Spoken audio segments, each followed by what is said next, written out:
Hi guys and girls, welcome back to Watch the Time. Thanks for tuning back in. Thanks for coming back to see me. I'm really pleased you've done so.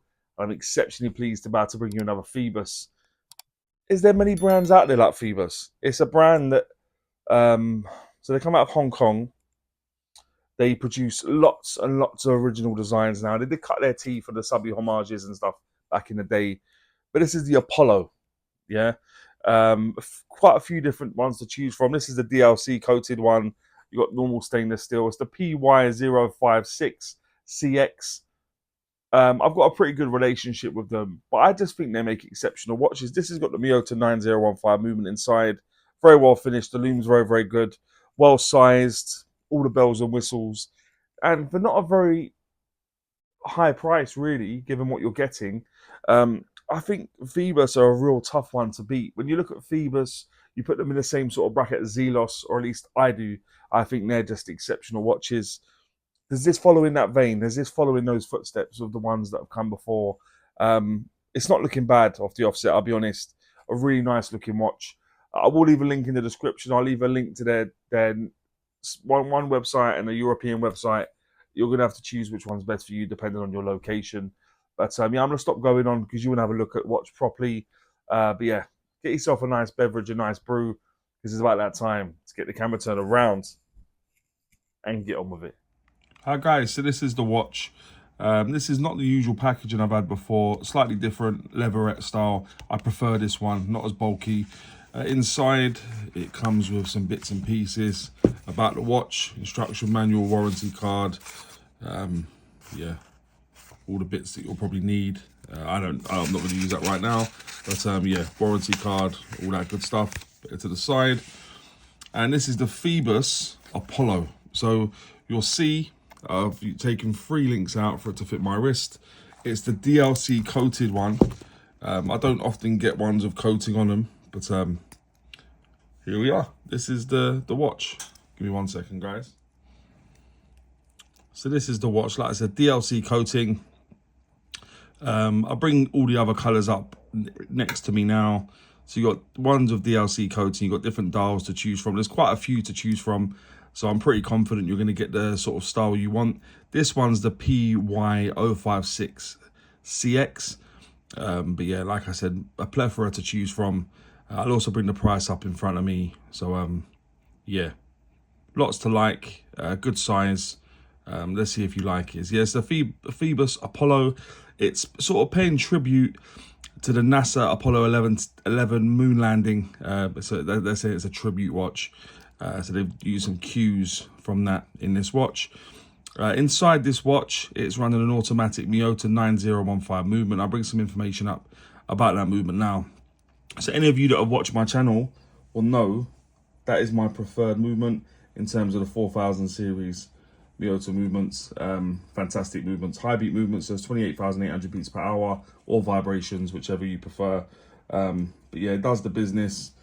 They go and give a really nice sweep because of how they're set up and stuff. I just think Miyota movements are fantastic. It'd be my preferred movement. I like the Salita movement, but in terms of like one that's not Swiss, I don't think there's much better out there than the Miyota 9015 or the 9K series generally from Miyota. So there we go. The construction of the watch, aside from the crystal, the case back is not got a DLC coating on there, but it's all 316L stainless steel. So this has got a DLC coating, which is including the bezel, case, crown, end links, bracelet, clasp, and everywhere really, apart from the crystal on the front and the case back. But it's all 316L stainless steel. The coating looks like it's really well done. It gives a sort of brush finish, but like I said, continues everywhere throughout the watch. I'll leave that crown undone because we're going to go through some bits soon. But yeah, there we are. The case thickness of this watch is 11.4 millimeters, which is probably hardly surprising given the Miyota movement is very slim, which is good to see in a diver. It's 11 mil thick. Case diameter is 39.1 millimeters, and when you include the crown over at the 4 o'clock sort of position, it's coming at 44 millimeters. The lug width on this is 20. That does taper down to 18 and back up to 20 mil with that fully mill clasp. And the lug to lug, tip to tip of the watch is 46.4 millimeters. So that's actually really good given the fact that It's got female end links to the center links. It hugs the wrist nicely. Good proportions generally, I would say. But there we are. The case back on this, I didn't show you a moment ago, is screwed down. Some information on there that we'll run through. Like I said, hasn't got the DLC coating on there. Quick release on the bracelet. But yeah, so screwed down case back, stainless steel. The bezel is nice. 120 click unidirectional bezel. Very consistent in terms of the click. No bounce, no back play. And, which I've become accustomed to with Phoibos, lines up bang on. Can't be bad. Screw down crown over at the 4 o'clock position, which I mentioned a moment ago. Signed with the octopus on there for Phoibos. Like I said, lug width on this is 20 with a couple of mils of taper. Bracelet looks nice, sort of H-link style bracelet, which we do like to see. I do like those bracelets. Super, super comfortable. Screw pins, although it does have screw pins. You might find something a little bit confusing.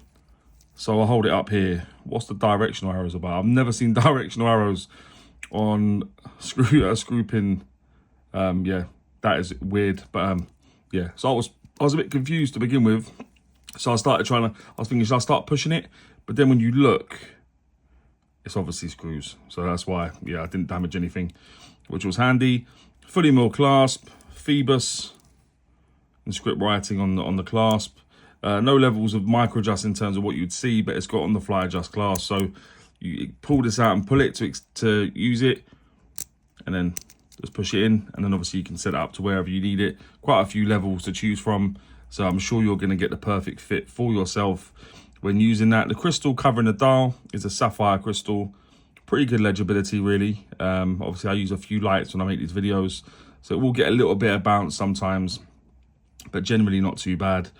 So there we are. The water resistance, you can see it's 200 meters. So that'll give you 20 atmospheres of water resistance, and the weight will appear in the top right. So with those 3 links removed, it was coming in at 156.8 grams.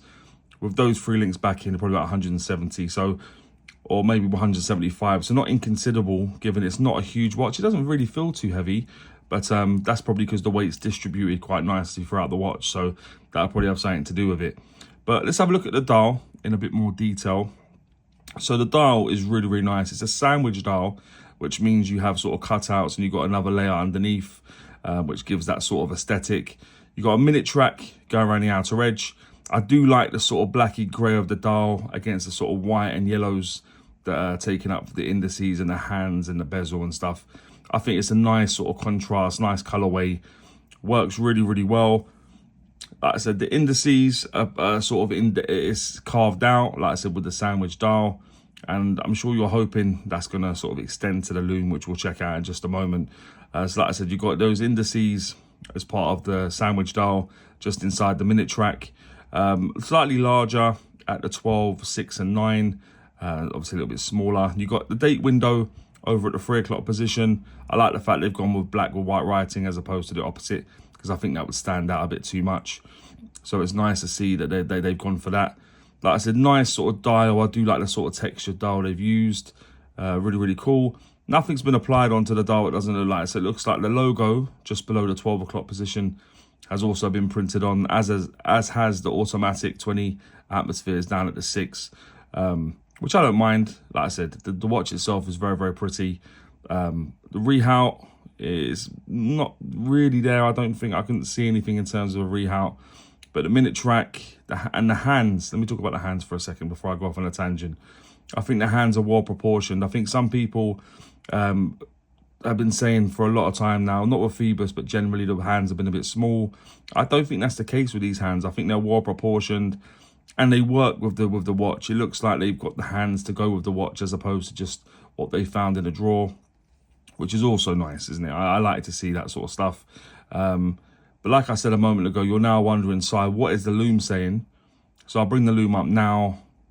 Yeah, the loom is really good. I didn't charge it. This was just a burst that you get when you turn the lights off, as you'll see in real time. And yeah, really, really nice. A couple of colours going on. And I just think it looks really, really cool. And that is in no small part as to why I chose it for my thumbnail. I just thought it looked really, really cool. Something to really grab hold of. Really nice colour loom. And I'm sure if you've been out on a sunny day, because I've been wearing this in sort of winter time, there's not a lot of sun about. So I'm sure when it's been charged for a little while in the sun, it will last even longer, to be honest, because the lume is very, very good. Very, very pleasant surprise to see that. But as it's got a Miyota 9015 inside, you take the crown out, it will hack. What we'll do, we'll scroll through to see where that passes over. Basically bang on, wasn't it? I don't know that we could see maybe a minute or two before, but you'll take that all day long when you're. That is unbelievable in terms of where they've set it to and how it's been put together. So fair play, Phoibos. Like I said, it will hack. You put it back in, it will start back up again. Take it out to the first position. If you scroll, is it away from you? Yeah, you can change the date and so on and so forth. And when it's in the position where it's been unscrewed from the case, if you turn it away from you, you can charge it. And then when it comes time to push it back in, or screw it back in, I always twist it a little bit towards me before doing it back in. It normally works. Obviously it wouldn't now, I'm recording with it, but there you go. There we are. Nice and easy. What do you all make of the watch? I think it looks pretty cool at this point, doesn't it? Let me just pop it on the wrist quickly, give you an idea what it looks like on my wrist. One moment, guys. Okay, so guys and girls, this is what it looks like on my wrist. My wrist is about a 7¼ inch wrist. And like I said, 3 links removed. Not the biggest watch, but I think it fits me quite nicely. 3 links removed. I think there's an awful lot to like about this watch. Like I said, DLC coated stainless steel. You get the normal stainless steel one as well as lots of different colours. So yeah, lots to choose from. What are you making of it all, guys? Okay, so guys and girls, that'll now take me swiftly on to what I think is pants and pucker about the watch.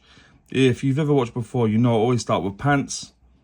I like to go on a high with pucker. So what I think is pants about the watch is there isn't much, to be honest, guys. I think this is a cool looking piece. I love the fact it's quite original, which Phoibos tend to do now.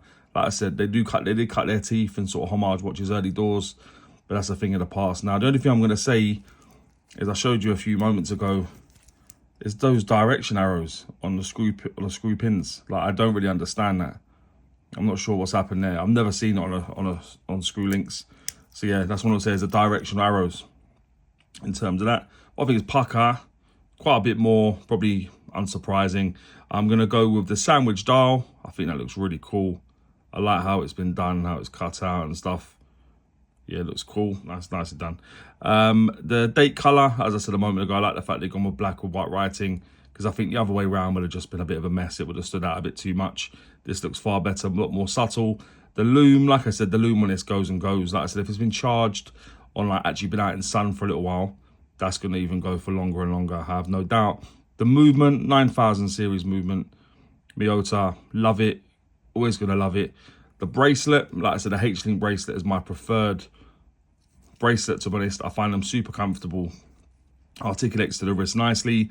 The size is really, really cool. What is it? 39mm diameter, 11mm thick, 46mm sort of length of the watch. Really, really nice. The finishing, the DLC coating has been done flawlessly. This gives this really nice sort of satiny brush finish. So well done. And original design. I love the fact that you're seeing companies that are not putting out really expensive watches, but they're coming out of original stuff, which is difficult when you consider the fact that nowadays most things have been done, ain't they? It's very, very difficult to see stuff that's, yeah. So I think that's what I'll say. I'll go with a sandwich dial, date color, lume, movement, size, bracelet, finishing, original design of the watch.